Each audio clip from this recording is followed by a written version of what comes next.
प्रिय दोस्तों, माता लक्ष्मी कहती हैं, घर की यह 5 चीजें कभी दूसरों को नहीं देनी चाहिए। हमारे हाथ से दान में दिए गए इन 5 वस्तुओं से हमें भयंकर आपत्ति का सामना करना पड़ सकता है। तो चलिए आज हम आपको मां लक्ष्मी द्वारा सुनाई गई एक प्राचीन कथा सुनाते हैं। इस कथा के माध्यम से आपको पता चल जाएगा कि एक स्त्री को अपने घर की वह कौन सी चीजें हैं जो दूसरों को नहीं देनी चाहिए। जो भी स्तरीय चीजें दूसरों को दे देती है, लक्ष्मी उसके घर को छोड़कर चली जाती है। इसीलिए दोस्तों, आप इस कथा को पूरा जरूर सुने, क्योंकि आधा अधूरा ज्ञान विष के समान घातक होता है। जो भी इस कथा को पूरा सुनता है, माँ लक्ष्मी उसकी झोली खुशियों से भर देती है। तो चलिए बिना देरी किए आपको वह प्राचीन कथा सुनाते हैं। दोस्तों, पूर्व काल की बात है। उत्तर प्रदेश में एक अत्यंत शोभायमान नगरी थी। उस नगरी में एक सुकन्या नाम की स्त्री अपने पति और सास ससुर के साथ निवास करती थी। सुकन्या एक पतिव्रता नारी थी जो सत्य धर्म का पालन करने में तत्पर और गृह कार्य में दक्ष थे। सुकन्या का स्वभाव अत्यंत दयालु था। वह सदैव दूसरों की सहायता किया करती थी। सुकन्या का पति संजय एक वैश्य था। उसकी अनाज की एक दुकान थी। वह बाजार में लोगों की जरूरत की चीजें बेचा करता था। सुकन्या अपने पति से बहुत अधिक प्रेम करती थी। वह अपने पति को ही परमेश्वर मानकर उसकी सेवा करती थी। सुकन्या नित्य पति से पहले जाती थी, अपने घर का आंगन को स्वच्छ करती थी, फिर रंगोली बनाकर आंगन की सजावट करती थी। उसके बाद वह अपने घर को स्वच्छ करती, फिर स्नान आदि कार्य संपन्न करके वह तुलसी को जल देती थी और देवी देवताओं का पूजन करती थी। इस प्रकार से वह रोज अपने नित्य कर्म करती थी। सुकन्या ने कभी किसी का अनादर नहीं किया। वह सभी के साथ मधुर वाणी में बातें करती थी। सभी लोग सुकन्या को देखकर कहने लगे थे कि यह तो साक्षात लक्ष्मी के समान गुणों वाली स्त्री है। यह अपने परिवार का कितने अच्छे से ख्याल रखती है। इसके अलावा सुकन्या दाम धर्म करते समय कभी अपने हाथ पीछे नहीं खींचती थी। उसके द्वार पर जो भी याचक आता वह उसे दान दिए बगैर नहीं भेजती थी। उसके द्वार से कोई खाली हाथ नहीं जाता था। जो भी भूखा उसके द्वार पर आता तो वह भरपेट भोजन करके ही लौटना था, जिससे उसके द्वार पर आए हुए सभी याचक अत्यंत प्रसन्न होकर उसे आशीर्वाद देकर लौट जाते थे। इतना ही नहीं, सुकन्या अपने पड़ोसियों की भी सहायता करती थी। उसके पड़ोस में जो भी गरीब और दुखी लोग रहते थे, उन्हें भी वह नित्य भोजन दिया करती थी। पड़ोसियों को जो जो चीजें लगती, सुकन्या बिना विचार किए ही दे दिया करती थी, जिस कारण से सुकन्या के पड़ोसी भी उसका बहुत अधिक सम्मान करते थे। वे कहते थे, हो, यह सुकन्या तो साक्षात देवी है। देवी साक्षात मां अन्नपूर्णा ने ही सुकन्या के रूप में जन्म लिया है। लोग जब भी सुकन्या की प्रशंसा करते तो वे सभी उसके विषय में अच्छी बात नहीं कहते हैं, लेकिन लोगों की बातें सुनकर भी सुकन्या ने कभी घमंड नहीं किया। वह उन सभी को आदर और सम्मान से ही बातें किया करती थीं। फिर एक दिन की बात है, सुकन्या की एक पड़ोसन उसके घर पर आती है। सुकन्या उसका स्वागत करती है और बड़े प्रेम से उसे कहती है, ही हैं, हमारे घर में तुम्हारा स्वागत है। आज किस कारण से तुम्हारा मेरे घर पर आगमन हुआ है? यदि कोई वस्तु चाहिए तो मुझसे मांग लो, मैं तुम्हारी अवश्य मदद करूंगी। सुकन्या की पड़ोसन कहती है, आते हैं, आज मेरे घर पर बहुत से रिश्तेदार आए हैं, उनके लिए मैं भोजन बना रही हो, इसीलिए मैं तुम्हारे पास रोटी बनाने के लिए चकला बेलन और तथा मांगने आई हो। यदि तुम कुछ समय के लिए मुझे चकला बेलन और तांबा तोतों की तो बड़ी कृपा होगी। ने काम हो जाने के बाद तुम्हें जल्दी ही लौटा। उनकी सुकन्या कहती है, हेड है, इसने क्या बड़ी बात है, अभी मुझे चकला बेलन की आवश्यकता नहीं है, इसीलिए तो मेरा चकला बेलन और तांबा ले जा सकती हूँ, जो को ने अभी तुम्हें लाकर देती हूँ। फिर सुकन्या रसोई घर में जाती है और रसोई घर से चकला बेलन और तवा लाकर उस पड़ोसन को देती है। तब पड़ोसन कहती है, हे बहन, तुम्हारा बहुत बहुत धन्यवाद, आज तुमने मेरा काम सफल कर दिया। ने अपने मेहमानों को भोजन कराकर तुम्हारा चकला बेलन जल्दी से लौटा देती हो। सुकन्या कहती है, चिंता की कोई बात नहीं है, जब तुम्हारा कार्य पूर्ण हो जाएगा तब तुम मुझे लौटा देना। फिर वह पड़ोसन सुकन्या का चकला बेलन और तवा लेकर चली जाती है। कुछ समय बाद अन्य एक स्त्री सुकन्या के घर पर आती है। सुकन्या उसका भी प्रेम से स्वागत करती है और पूछती है, पठारों बहन, आज तुम्हें मुझसे क्या काम है? संकोच न करो और बताओ तुम्हें मुझसे क्या चाहिए। मैं तुम्हारी मदद ज़रूर करूंगी। सुकन्या बहन, मेरे घर में बहुत गंदगी हो गई है और आज सुबह ही मेरा झाड़ू मेरे बेटे ने खेलते समय तोड़ दिया। इसलिए मुझे तुम्हारा झाड़ू चाहिए था, क्योंकि मेरे घर को साफ करने के लिए मेरे पास कुछ भी नहीं है। इसीलिए मैं तुम्हारे पास झाड़ू मांगने के लिए आई हो। यदि तुम्हें कोई समस्या न हो तो कृपा करके मुझे अपने घर की झाड़ू दे दो। मैं अपना घर साफ करके तुम्हें झाड़ू वापस लौटा दूंगी। सुकन्या बिना विचार किए ही कहती हैं, खेप है, झाड़ू ही तो है, इसमें क्या समस्या हो सकती है? तुम रखो, अभी मैं तुम्हें अपने घर की झाड़ू लाकर देती हूँ। इतना कहकर सुकन्या घर के अंदर जाती है और झाड़ू लेकर आती है और उस स्त्री को दे देती है। वह स्त्री सुकन्या के घर की झाड़ू लेकर चली जाती है। फिर कुछ देर बाद अन्य एक स्त्री सुकन्या के घर पर आती है। सुकन्या उसका भी बड़े प्रेम से स्वागत करती है। सुकन्या कहती है, पधारो बहन, क्या बात है? आज मेरे घर पर किस कारण से आना हुआ? तो भी जो कुछ भी चाहिए निसंकोच होकर कहो, मैं तुम्हारी सहायता करने का प्रयास अवश्य करूंगी। तब वह स्त्री कहती है, हे सुकन्या बहन, तुम बड़े दयालु हो। मैंने तुम्हारे बारे में बहुत सुना है और तुम सभी की मदद करती रहती हो। इसीलिए मैं तुम्हारे पास एक छोटी सी मदद मांगने के लिए आई हो। सुकन्या कहती हैं, खेद है, संकोच न करो, तुम जो कुछ भी चाहिए मांग लो। यदि मेरे बस में होगा तो मैं मना नहीं करूंगी। मैं तुम्हारी सहायता अवश्य करूंगी। श्री चाहती हैं, कन्या हैं, आज मेरी बेटी को देखने के लिए लड़के वाले आ रहे हैं, इसीलिए ने चिंता में हूं। मेरे पास पहनने के लिए एक भी गहना नहीं है। तूने अपनी बेटी को क्या दो? उसके पास पहनने के लिए अच्छे वस्त्र भी नहीं है। इसीलिए कृपा करके मुझे आप थोड़े गहने और वस्त्र उधार के लिए जब लड़के वाले देखकर चले जाएंगे तो मैं तुम्हारे गहने लौटा दूंगी। उस पड़ोसन की बात सुनकर सुकन्या कहती हैं, बस इतनी सी बात है बहन, तुम चिंता मत करो। तुम्हारी पुत्री मेरी छोटी बहन की जैसी है, उसकी सहायता मैं अवश्य करूंगी ने। अभी तुम ही मेरे गहने और साड़ी देती हूं, जिसे पहनकर तुम्हारी पुत्री राजकुमारी लगेगी। फिर सुकन्या अंदर जाती है, गहने और साड़ी लेकर आती है और उस पड़ोसन को दे देती है। वह पड़ोसन प्रसन्न होकर सुकन्या के गहने और साड़ी लेकर चली जाती है। फिर शाम हो जाती है और अन्य एक पड़ोसन सुकन्या के घर पर आती है। सुकन्या उसका भी बड़े प्रेम से स्वागत करती है और कहती है, पठारों दहन, आज किस कारण से मेरे घर पर आना हुआ? बताओ, मैं तुम्हारी किस प्रकार से सहायता कर सकती हो?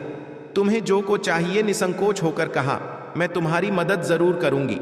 पड़ोसन कहती हैं, सुकन्या है, तुम बड़े दयालु हो और तुम सभी की मदद करती है, इसीलिए मैं तुम्हारे पास आई हो। मेरा बच्चा भूखा है और उसे दिलाने के लिए दूध नहीं है, इसीलिए मैं तुम्हारे पास दूध मांगने के लिए आई थी। अगर थोड़ा सा दूध में जाता तो बड़ी कृपा होती। सुकन्या कहती हैं, अरे बहन, इसमें कौन सी बड़ी बात है, लो अभी मैं तुम्हें दूध देती। सुकन्या रसोई घर में जाती है और थोड़ा सा दूध लेकर आती है और उस पड़ोसन को दे देती है। वह पड़ोसन प्रसन्नता से उस दूध को लेकर चली जाती है। इस प्रकार से सुकन्या अपने सभी पड़ोसियों की मदद कर देती है और प्रसन्न होकर घर का काम करने में लग जाती है। फिर रात होते ही उसका पति घर पर लौट आता है। सुकन्या अपने पति को प्रणाम करती है और उसकी खूब सेवा कर दिया। रात को दोनों पति पत्नी आनंद से सो जाते हैं। फिर दूसरे दिन भर जागते हैं तो उन्हें एक बहुत ही बुरी खबर कार्नर पर पड़ती है। एक आदमी दौड़ते हुए सुकन्या के घर पर आता है और सुकन्या के पति से कहता है, हे भाई, कल रात को किसी ने आपकी दुकान लूट ली है, सारा माल गायब है। सुकन्या का पति एकदम से घबरा जाता है और दौड़ते हुए अपने दुकान पर जाता है तो देखता है उसका सारा माल किसी ने लूट लिया है। वह देखता है कि उसकी दुकान में रखा हुआ सारा धन भी चोरी हो चुका है। वह दुखी और निराश होकर घर पर लौटता है और सुकन्या को सारी बात बताता है, जिसे सुनकर सुकन्या बहुत दुखी हो जाती है। सुकन्या कहती है, आप चिंता न कीजिए जी, हमारे घर में अभी बहुत सारा धन रखा हुआ है, जिससे आप फिर से व्यापार शुरू कर सकते हैं। फिर सुकन्या अपने घर की तिजोरी में देखती है तो वह भी पूरी तरह खाली दिखाई देती है। उसके अंदर का भी सारा माल चोरी हो चुका था। यह देखकर सुकन्या बहुत दुखी हो जाती है। उसे समझ में नहीं आता कि यह कैसे हुआ। सुकन्या का पति उस पर बहुत क्रोधित हो जाता है और पूछता है, सुकन्या, सच सच बताओ, हमारे घर के अंदर रखा हुआ सारा पैसा कहाँ गया?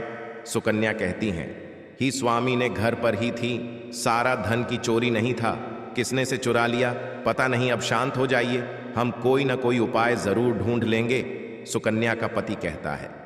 यह जो तुम दूसरे लोगों को घर पर बुलाकर खिलाड़ी हो, अनजान लोगों को घर में बुलाती हो, उसी का फल है। तुम्हारी मूर्खता के कारण आज मुझे यह दिन देखना पड़ रहा है।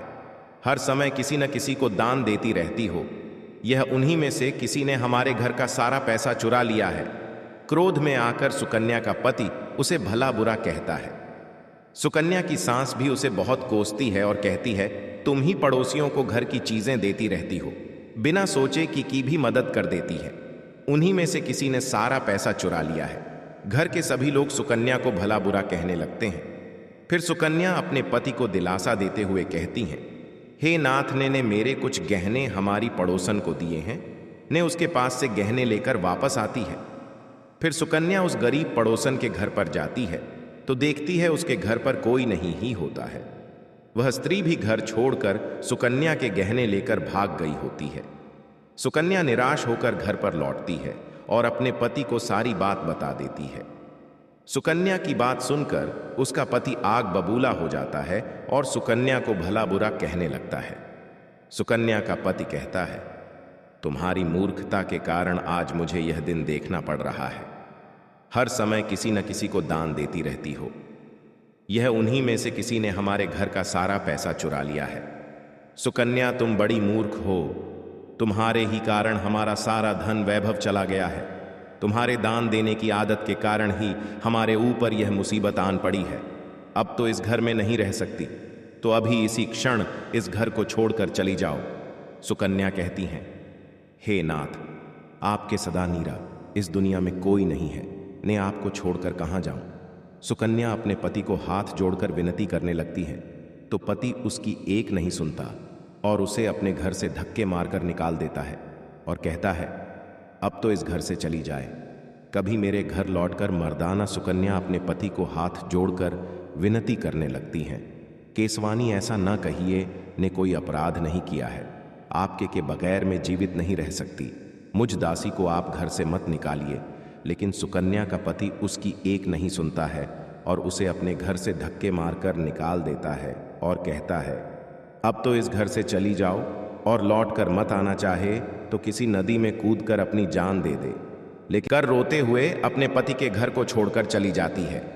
चलते चलते सुकन्या माता लक्ष्मी के मंदिर में जाती है और मां लक्ष्मी से प्रार्थना करते हुए कहती है, हेमा ने ऐसा कौन सा पाप किया है जो मेरी ऐसी दशा हुई है। हेमा, लक्ष्मी ने तो नित्य आपकी पूजा करती थी, फिर भी आपने मेरा घर क्यों छोड़ा, कृपया मुझे बताओ। मैंने ऐसा कौन सा अपराध किया जो आप मुझसे रूठ गई हो। फिर सुकन्या वहीं पर बैठकर सोचने लगती है, यदि मेरे पति मेरा स्वीकार नहीं करेंगे तो मैं जीवित रहकर क्या करूं। यदि मेरे ही कारण मेरे पति की दुर्दशा हुई है तो मुझे जीवित रहने का कोई अधिकार नहीं है। इतना सोचकर सुकन्या अपने प्राण देने के लिए नदी की तरफ जाने लगती है। नदी के पास जाकर सुकन्या माता लक्ष्मी से प्रार्थना करती है, ही मां लक्ष्मी, अपने अपने प्राण देने जा रही हो, यदि मेरे द्वारा तुम्हारी पूजा ने कोई कमी रह गई हो तो मुझे माफ करो, ने अपने पति के बगैर जीवित नहीं रह सकती, इसीलिए अब ने इस नदी में कूदकर अपनी प्रांतीय को। इतना कहकर सुकन्या नदी में कूदने ही वाली होती है कि साक्षात मां लक्ष्मी उस स्थान पर प्रकट हो जाती है।